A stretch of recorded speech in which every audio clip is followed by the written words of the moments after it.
This tank had been stolen from a local military base by a man with previous military training. No one knows for sure what he was trying to do, but the theory is that he was heading for government buildings in downtown San Diego. The scary part was that it was obvious that the suspect was familiar with the tank.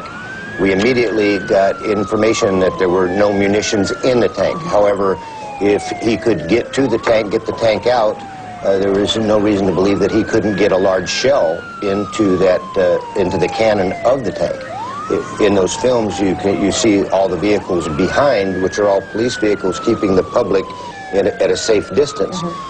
If he had brought a shell into that tank, which would be quite possible, and fired that, it would have cleared 163 in the northbound lanes for many miles. There's a tank in my street. It drove through it. I mean, it demolished it.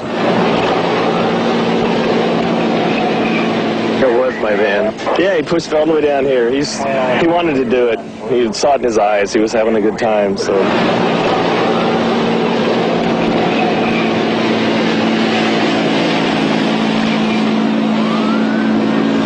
How could anybody just walk into an armory and steal a tank? When he got to the tank, it appears that he took some pry bars and broke some of the locks on 2 other tanks before he got to this one.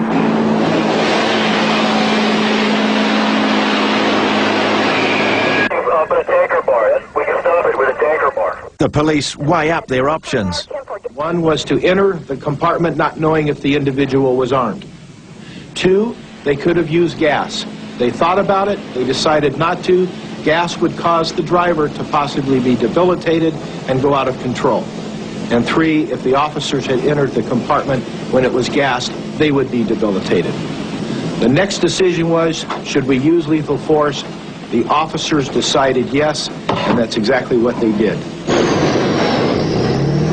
The officer somehow got the hatch open and ordered the driver to stop. They were afraid that he would get the tank off the barrier at any moment. He resisted and was shot dead.